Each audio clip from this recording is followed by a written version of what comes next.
This Honorable Court of Criminal Appeals of Tennessee is now in session. Thank you. Welcome back to our February docket. Both counsel know what court this is, who's on the panel, and how much time you have, and who's helped us. So if you want to reserve some rebuttal time, please let me know when you start your argument, and call the next case, please, sir. State of Tennessee versus Anthony Lee Carter. Good afternoon, Your Honor.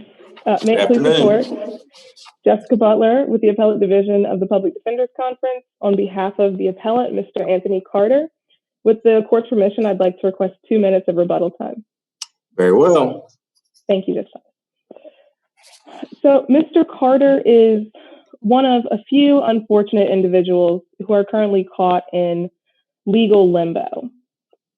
He is one of a great many Tennesseans who has the distinction of being labeled a habitual motor vehicle offender, which I'll refer to as HMVO. On July 1st of 2019, our state legislature enacted changes to the Motor Vehicle Habitual Offender Act, the MVHOA. And those changes indicated that individuals could no longer receive prison sentences as a result of their HMVO distinction. Not that they would no longer harbor that designation, but that they could no longer receive a prison sentence for that designation, for operating a vehicle while having that designation. So the legislature clearly stated that moving forward, these individuals would no longer be incarcerated. Instead, they would have to petition a trial court to have their license reinstated. I think all that is very clear. What was left ambiguous was the fate of those who are already in the pipeline. And so I'd like to start with the MVHOA itself and whether it was amended, repealed, and that gets us, of course, to the savings statute. And of course, this is a spot of great contention between ourselves and the state. The state actually, I want to point out, in its brief stated that the entire MVHOA had been repealed. And that's just inaccurate. 5510-601, which is the first section of the MVHOA, that does still exist, although it exists in an amended form. The legislative act actually— Can I still be deemed a habitual motor vehicle offender if I get enough points or whatever, so to speak? Can I still be designated? I may not, per your argument and in my reading of statute, I may not go to jail for it, but can I still be classified as a habitual motor vehicle offender under the current law? Yes, Your Honor. No one loses their distinction as as a motor vehicle offender, habitual motor vehicle offender. You don't lose that distinction. You still hold that distinction. You just cannot be incarcerated for operating a vehicle while holding that distinction. Okay, let me make sure. I want to make sure we're on the same page. So as of right now, I would not be classified as a habitual motor vehicle offender. Okay, my record doesn't support it. Can I, in the future, receive that designation as the statute is currently written, or as the statute is currently written, only apply to those people who are currently designated as such? Does my question make sense? I believe so, Your Honor. It appears that the statute as it's currently written only contemplates those who have already received that designation. Okay. So I do think that's an open question about whether or not you could continue to be deemed a habitual motor vehicle offender, because the statute as it exists only contemplates those who received it prior to the change. Okay. But again, the majority of the act was deleted, but the first section was amended to provide the mechanism for individuals to receive their license back. And that mechanism is to petition a trial court to pay potentially, or more than likely, to pay some kind of court cost, some kind of reinstatement fee with the Department of Safety, and then receive your license back without any type of restriction on it. And so Mr. Carter, as I said, falls into this kind of limbo. He held the distinction prior to this change. He operated a vehicle prior to the change, was arrested, and charged and convicted as operating a vehicle as a habitual motor vehicle offender. And yet he was sentenced after this change went into effect. He actually was tried after the change went into effect as well, but he was sentenced after the change went into effect and was not given the benefit of what we would call the lesser penalty as the criminal savings statute requires. So of course, as the court knows, the criminal savings statute dictates that those individuals who are currently in the pipeline as the change is occurring receive the benefit of that change if and when a lesser penalty is provided by the change. And if you look at the plain language of the MVHOA as it exists now, there is a lesser penalty. The penalty is that the individual has to petition the trial court, pay those court costs, pay those reinstatement fees, both of which are things that I do not have to do. So that is in and of itself a penalty. So they have to go through these steps, pay court costs, pay the reinstatement fees. That is the penalty. But the penalty is not a 6-year sentence as Mr. Carter currently has. And I do want to point out that Mr. Carter's incarceration is really an outlier across the state. That was going to be one of my questions. Is if I'm not familiar with the person case and I didn't look it up, I apologize. But DeBerry in this case are both out of Madison County. Is anyone else or any other counties going through this issue, or is Madison County the only one who's taking this up? Well, I definitely can't say for sure across the state, but anecdotally, what I can tell you is that our office personally is handling 4 of these cases. DeBerry, which obviously has already been argued, this one, and then there are 2 more that are cited in the brief, Person and Austin. All 4 of these originate from the 26th Judicial District. We have not received a single appeal, on our side at least, from another judicial district on this issue. So anecdotally, it seems that elsewhere in the state, these cases are being dispensed of in a way that everyone seems to agree is fair and equitable and no one has any issues with. It's really only in the 26th Judicial District that we're seeing people being convicted and then having this split about what the appropriate sentence should be. Let me go back to something you were talking about earlier. Is a designation as a habitual motor vehicle offender a crime? There is a habitual motor vehicle offender offense. That's a Class E felony. And No, I'm not talking about driving in violation of it. I'm talking about receiving that status. Is that a criminal conviction? Well, I don't think that you can receive the designation unless or until you have been convicted of the crime. So it's almost a living offense. No, I'm talking about initially. There's a petition filed to have a person, used to be a petition filed to have a person declared an habitual motor vehicle offender. And then the court would look at the evidence, and if they have the requisite convictions or speeding tickets without paying, whatever, then they would give that person that classification, correct? Yes, I understand that. Okay. Is that a crime at that point? No, I don't think the actual designation itself is a crime. All right, then tell me how a statute that gives a person a vehicle to remove that non-criminal designation is a punishment. So the change to the statute does not eliminate the designation. There is no mechanism where the individual can have their HMVO designation removed. What the change in the statute does is it changes the penalty. So no longer can you be arrested for operating a vehicle because you have this designation. You can still, of course, be subject to other criminal penalties for operating a vehicle without a license. But this change provides a mechanism for you to get your license back. Okay, how's that a punishment? Well, because the current mechanism requires that you petition the court, that's something that I, as a valid driver in Tennessee, don't have to do. You have to pay reinstatement fees, court costs. Those are also things that you do not have to do if you have a valid license. Okay, so you're saying getting your license reinstated is punitive. The cost associated What you have to do to get that is punitive. Correct, Your Honor. Okay.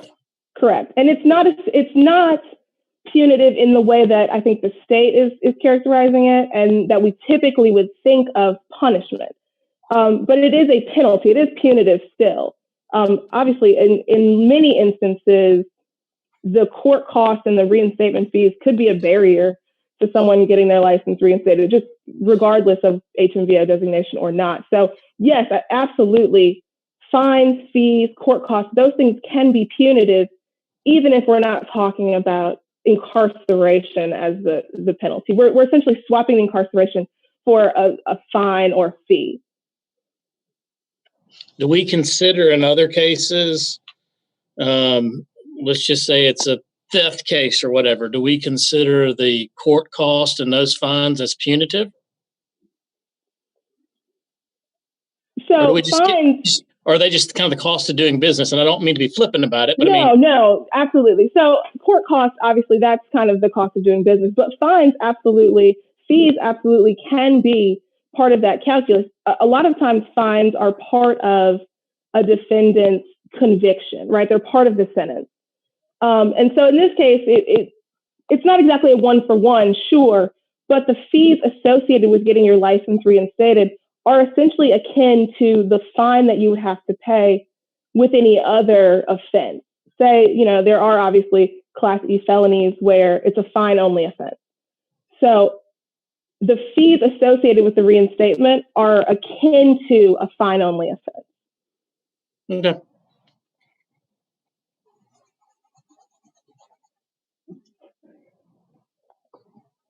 So obviously there are a few steps here. The first, obviously, is whether or not the MVHOA was amended or repealed. If we conclude that it's amended, then of course we have to look to the criminal savings statute to determine whether there is a lesser penalty that applies in this instance.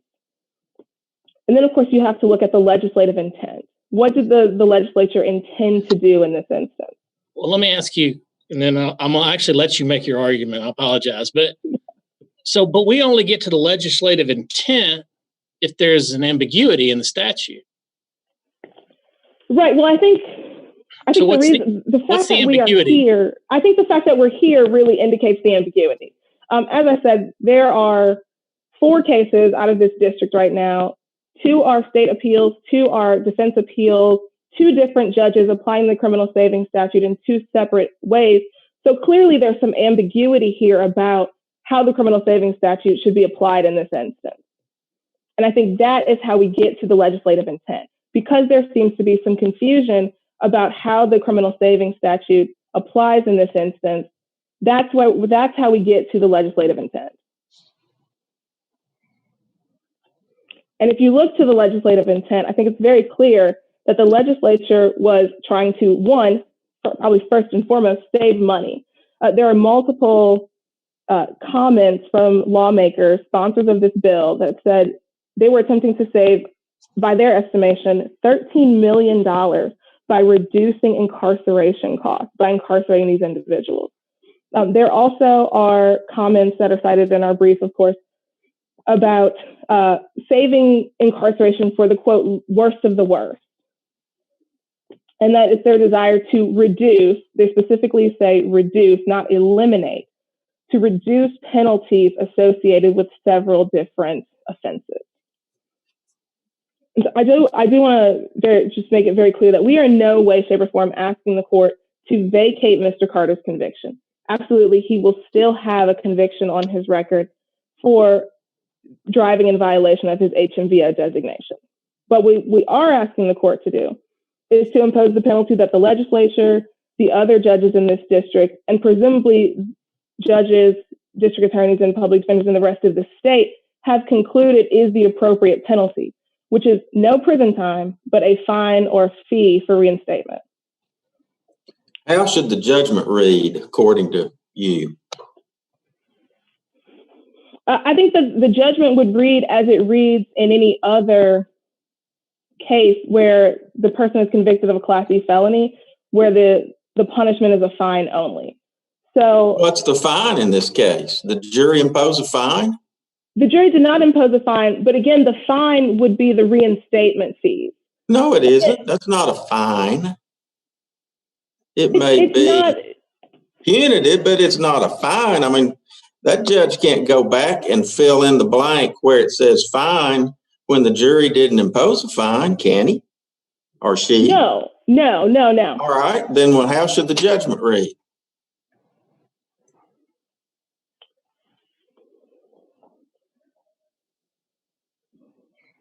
So I think potentially what you could do is in the special conditions box, have it read that the individual is directed to petition the court for reinstatement of their license and subsequently to go to the Department of Safety to have the license reinstated. Okay, and so the part about the sentence, just leave all of that blank. Is that what you're saying? I'm not suggesting there's anything wrong with that, but is that what you're saying? I think you could do that. I think also, in essence, what we're talking about is a sentence that is suspended. Okay, you could also do that part. I've just been wrestling with the idea of, if this is reversed, what should the remedy be other than saying you're guilty of violating section blah, blah, blah, and then what do you say after that? 6 years unsupervised probation, which I don't even think you could do in a felony. I don't know, maybe you could, maybe you couldn't. Or just leave all the sentencing blank and you've got a conviction and no sentence. I think you could go that route. I think you could also say that the sentence is suspended, and then again in that special conditions box, direct them to petition the court and have their license reinstated subsequent to paying whatever reinstatement fee with the Department of Safety. Yeah, if they want to. Okay, thank you. Absolutely. If there are actually no other questions, I will turn it over to Mr. Wardle and await rebuttal. All right, thank you. Yes, on behalf of the appellee.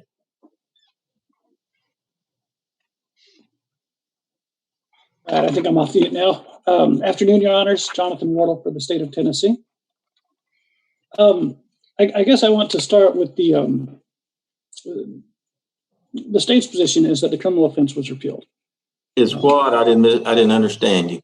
Excuse me. The state's position is that the criminal offense was repealed. It no longer exists. Okay. The statute that codified the offense, section 616, 55-10-616, no longer exists.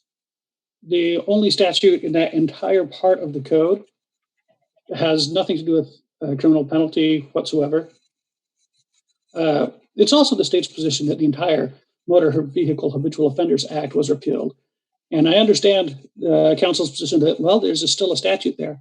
But the fact is there used to be 18 statutes under the act.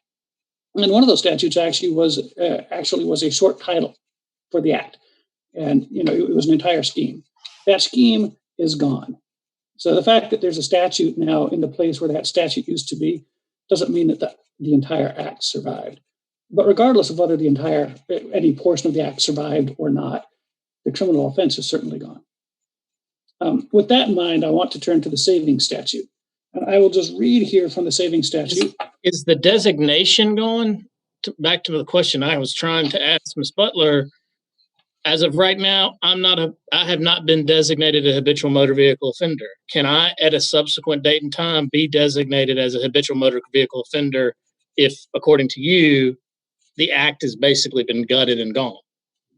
The answer to your question, Your Honor, is no. You can no longer be designated a motor vehicle habitual offender or an habitual offender. Those who already have that designation, the statute did not automatically, and the legislature could have done this, but the legislature did not automatically, retrospectively get rid of all those designations. Instead, it provided a vehicle whereby those who already had that designation can petition a court to have their licenses reinstated. Well, isn't that exactly kind of right in the sweet spot of the purpose of the savings statute? So defendant A has been designated HMVO, he's been convicted, he's been sentenced, and now we've changed the statute and we're providing a way for him to petition to get his license back.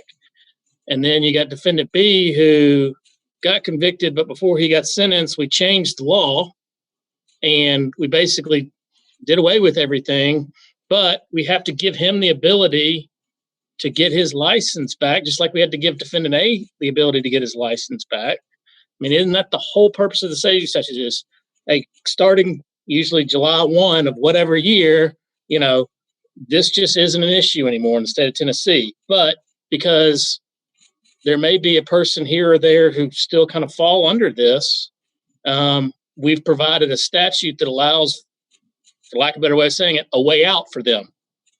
Isn't that exactly what happened here? Respectfully honored, no. And I'm going to answer that in two ways. The first is the obvious is providing a mechanism for them to have their licenses reinstated is not the same as saying we're no longer going to have criminal penalties for the crime you committed.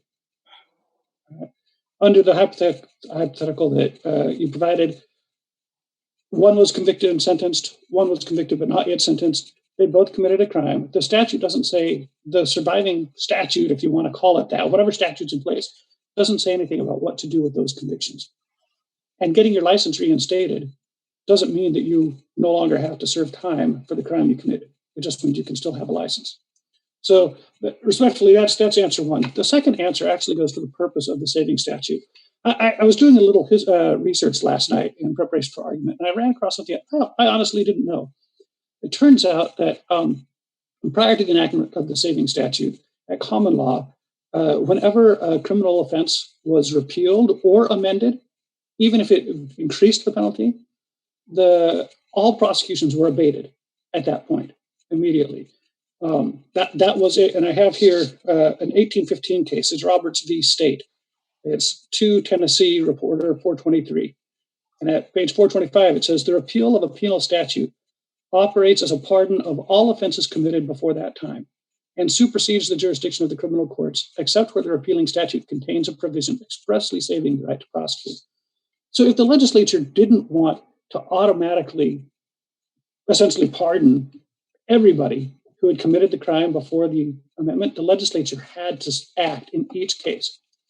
And that's the way it worked, not just in Tennessee, but general jurisdictions across America generally. These kind of savings clauses, as they were inside a criminal statute, whenever they were amended or repealed, those savings clauses became kind of in vogue, but they were unwieldy. They didn't work very well. Sometimes the legislature forgot to do them. And so legislatures began enacting general savings statutes. And that's what we have here. Right? So it was the point of the savings statute is to get rid of the kind of odd effects of the common law doctrine of abatement. And the point was, hey, if you commit a crime, while it's a crime, you'll still be punished for a crime, with the exception that the legislature could then, instead of having to have savings clauses in every statute, the legislature could, provide for a retrospective application of lesser punishments. Tennessee's statute, the general rule is, and I'm just going to read the part here that applies, when a penal statute or penal legislative act, here we'll go with the penal statute because that's what we're at issue. When a penal statute is repealed by a subsequent legislative act, the offense, as defined by the statute being repealed, committed while the statute was in full force and effect, shall be prosecuted under the statute in effect at the time of the commission of the offense. It's exactly what we have in this case. The statute existed, it was repealed, the criminal offense at least was repealed, and so you prosecute under the prior. Then you have this exception that was put into Tennessee's savings statute at some point. Except as provided under section 40-35-117, and that's, we're not saying that has anything to do with this case. In the event the subsequent act provides for a lesser penalty, any punishment imposed shall be in accordance with the subsequent act. All right. So the exception to the general rule is if you amend the statute to provide a lesser penalty, we will retrospectively give that benefit to defendants who committed the crime prior to the amendment. But I don't think you can say that the repeal is the same as a lesser penalty. If you could, there would be no reason to include appeal in the first sentence of the act. It would essentially have the exception swallow the whole. You say, oh, you repealed it. That means there's no penalty. So, we do what essentially you can prosecute. Basically, what counsel is asking, you can prosecute a crime with no sentence, no punishment imposed whatsoever. It's kind of this absurd result, is this strange reading of the statute.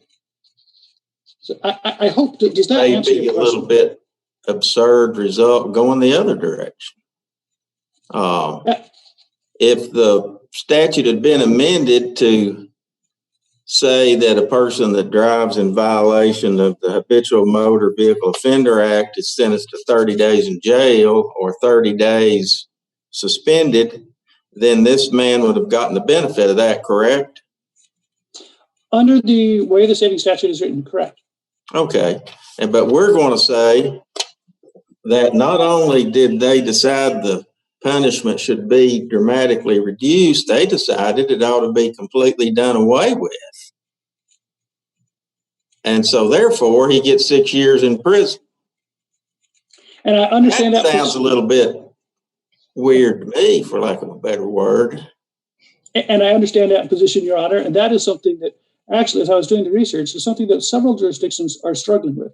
How do we do this? The abatement clause, the abatement law that the courts struggled with for a long time, the legislature got rid of. Well, now you have this other thing. And there have been, if you would like them, I will tell you these 3 law review articles that I found that were fascinating on this subject.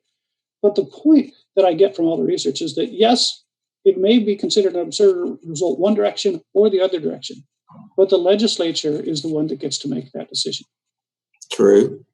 And so until the legislature changes the statute, that's how it reads. So as a practical matter, and my research, so to speak, tends to suggest that one of the questions I asked earlier, the only place that's dealing with this is Madison County. And for instance, Shelby County, maybe even before the legislature enacted the statute, but clearly after they enacted the statute, Shelby County said, we're stopping to lock these people up for the reasons that Ms. Butler pointed out that the legislature stated. We're not locking these people up because of time and money, cost, all this other stuff. So, I guess my question is, as a practical matter, if no one else is having a problem with this, shouldn't that it maybe lean towards the fact that the defendant has the issue framed correctly, and that there's just not supposed to be a punishment because none of the other jurisdictions believe there's a punishment?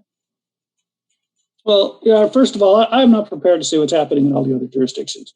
And so I'm not willing to say that none of the other jurisdictions are continuing to prosecute these. I just simply do not know that.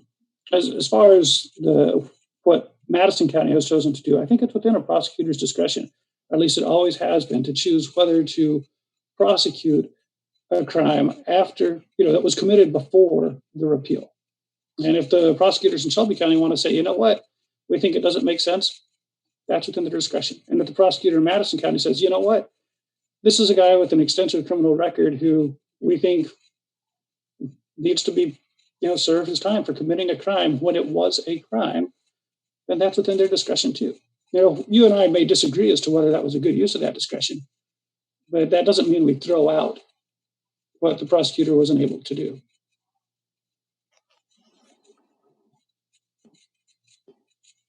I guess what I would like to say is I'm sympathetic to defendant's position here, right? The idea that, hey, if it's not a crime anymore, why are we still punishing people? I'm sympathetic to that. However, the law is, as it reads in the statute, and as far as I can tell, as it has been interpreted. And I cite to cases in my brief back when the 1989 law changed all sorts of things. And these issues came up a lot back with the 1989 Criminal Reform Act. And the law, as far as I can tell, is if it was on the books, you prosecute it the way it was on the books, if you choose to prosecute it. The only exception to that is if it provides for lesser penalty, we'll give you the benefit of that. I guess another way to look at that absurd result issue that we talked about is maybe the inconsistent result is where the legislature says, hey, if you fit this one narrow loophole, we'll let you get a lesser penalty. They didn't have to do that. They could say you get the whole shebang, even if it provides for a lesser penalty under the amendment, but they didn't. And these are the sorts of decisions the legislature has to grapple with. How do we want to treat laws? Prospectively, retrospectively, how do we want to do that? What do we want it to become effective? To what extent? It's in their domain. And what they've done is the general savings statute, unless they enact a specific provision inside, specific to a specific repeal. They didn't do that here. So we go with the general savings statute. Unless there are further questions on this issue. With that, we would ask this court to affirm the trial court. Thank you. All right, sir. Thank you. Rebuttal? Thank you, Your Honor.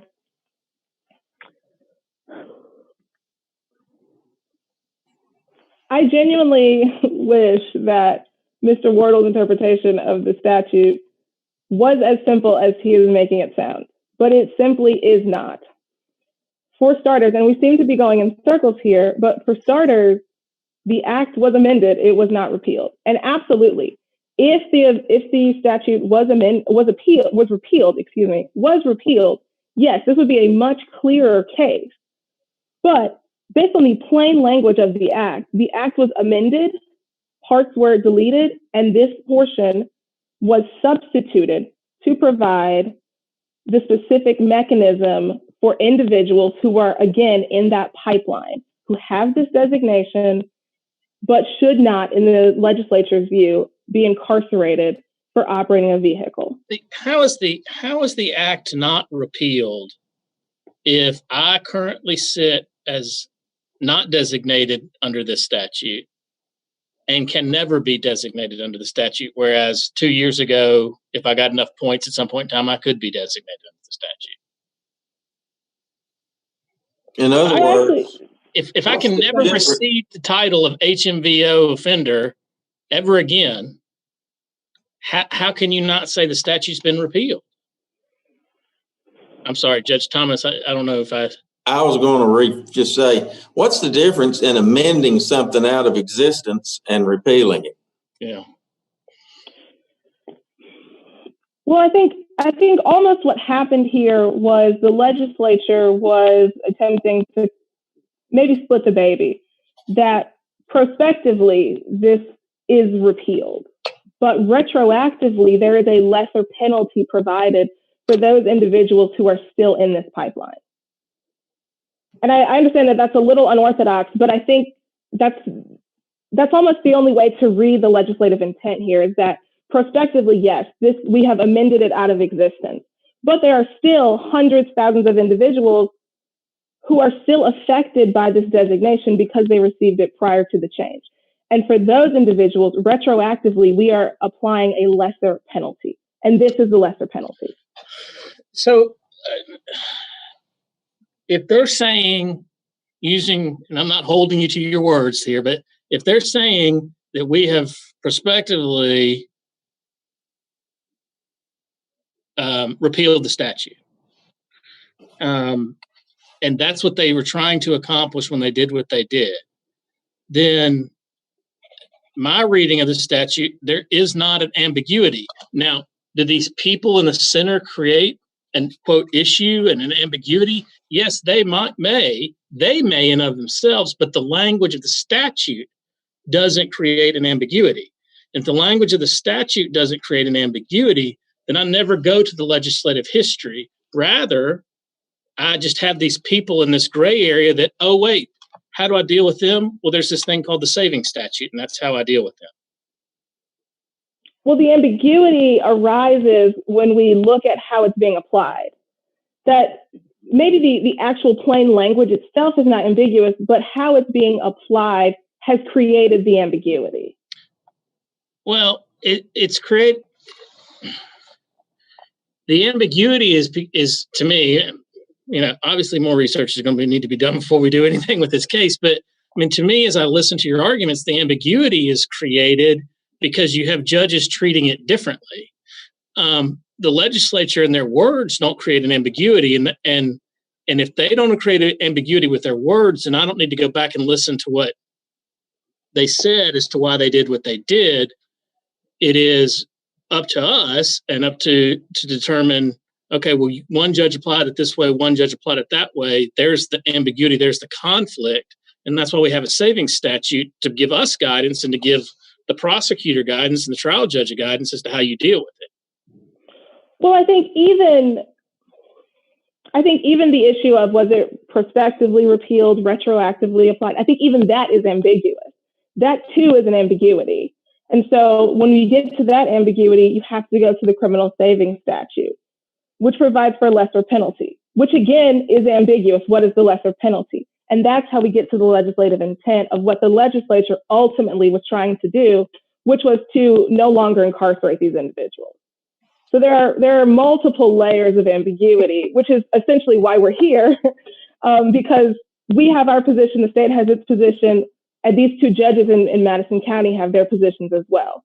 So all of that has created the ambiguity that requires us to ultimately go to the legislative intent.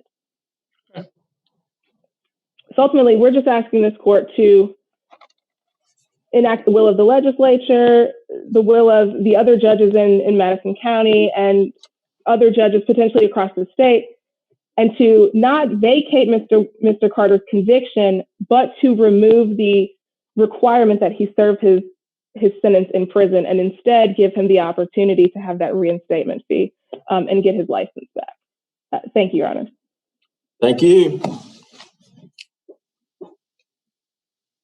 Honorable Court is now in recess until 2 p.m.